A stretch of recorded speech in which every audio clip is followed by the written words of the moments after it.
সুপ্রিয় দর্শক, রাসেল ভাইপারের কামড়ে মৃত্যুবরণ করলেন ব্যারিস্টার সুমন। তবে শোনা যাচ্ছে ব্যারিস্টার সুমনকে মারার জন্য তার আগেও কয়েকবার চেষ্টা করা হয়েছে। তবে কি ব্যারিস্টার সুমনকে ষড়যন্ত্র করে মারা হয়েছে নাকি সাপের কামড়ে মারা গিয়েছে জানতে হলে ভিডিওটিতে একটু লাইক দিয়ে শেষ পর্যন্ত দেখতে থাকুন। তার আগে আমরা জানবো এই রাসেল ভাইপার সাপে কতটা বিপজ্জনক। তবে অবাক করা বিষয় হচ্ছে রাসেল ভাইপার বাংলাদেশের 51টি জেলায় ঢুকে পড়েছে। ধারণা করা হচ্ছে অতি দ্রুতই এই সাপগুলো বাংলাদেশের 64টি জেলায় ঢুকে পড়বে। বিশেষজ্ঞরা বলেন, যদি এই সাপগুলো কোনো মানুষকে একবার কামড় দেয় তাহলে তার বেঁচে ফেরার সম্ভাবনা খুব কম। ধারণা করা হয় এই সাপটি কোনো প্রাণীকে কামড়ানোর পরে যদি 3 মিনিটের ভেতরে অ্যান্টিভেনম না নেওয়া হয় তাহলে সে প্রাণীটি মারা যাবে। তবে দুঃখের বিষয় হচ্ছে এই সাপটি কামড়ানোর পরে যে অ্যান্টিভেনম দেওয়া হবে তা এখন পর্যন্ত বাংলাদেশে তৈরি করা হয়নি। তাই বলা যেতে পারে এই সাপটি কামড় দেওয়া মারে নির্ঘাত মৃত্যু। সবচেয়ে বেশি হয়রান করার বিষয় হচ্ছে এই সাপগুলো খুব দ্রুতই তাদের বংশবৃদ্ধি করতে পারে। অন্যান্য সাপের তুলনায় এই সাপগুলো বছরে 3 বার বাচ্চা দিয়ে থাকে।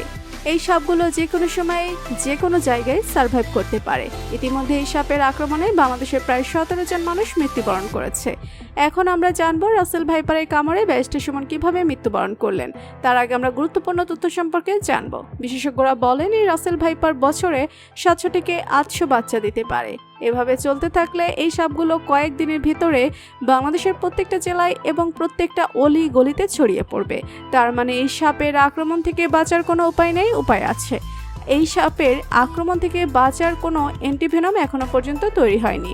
আপনি যদি সাপটিকে দেখা মাত্রই বুঝতে পারেন এটা রাসেল ভাইপার, তাহলে আপনি আপনার জীবন রক্ষা করতে পারবেন।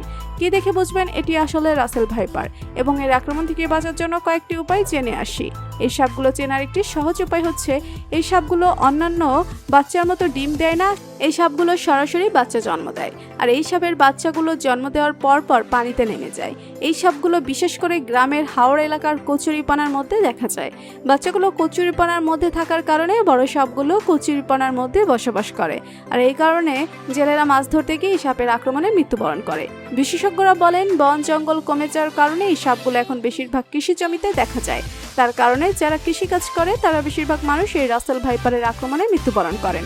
বাংলাদেশের উত্তর এবং উত্তর পশ্চিম অঞ্চলে রাসেল ভাইপারের আনাগোনা বেশি দেখা যায়, তবে বাংলাদেশের দক্ষিণ অঞ্চলেও এই সাপের উপস্থিতি জানা গিয়েছে। সম্প্রতি সোশ্যাল মিডিয়া থেকে জানা যায় এই বিষাক্ত রাসেল ভাইপারের কামড়ে ব্যারিস্টার সুমনের মৃত্যুবরণ হয়েছে।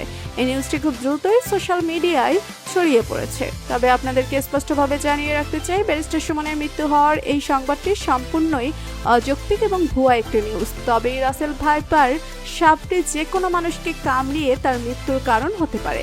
তাই আমাদের রাসেল ভাইপার সাপ থেকে সাবধানে থাকা উচিত। তো বন্ধুরা, আপনাদের এলাকায় এই সাপটি দেখা গিয়েছে কি না সেটা অবশ্যই কমেন্ট করে জানাবেন। আর ভিডিওটি ভালো লেগে থাকলে একটা লাইক দিয়ে চ্যানেলটি সাবস্ক্রাইব করুন। ধন্যবাদ।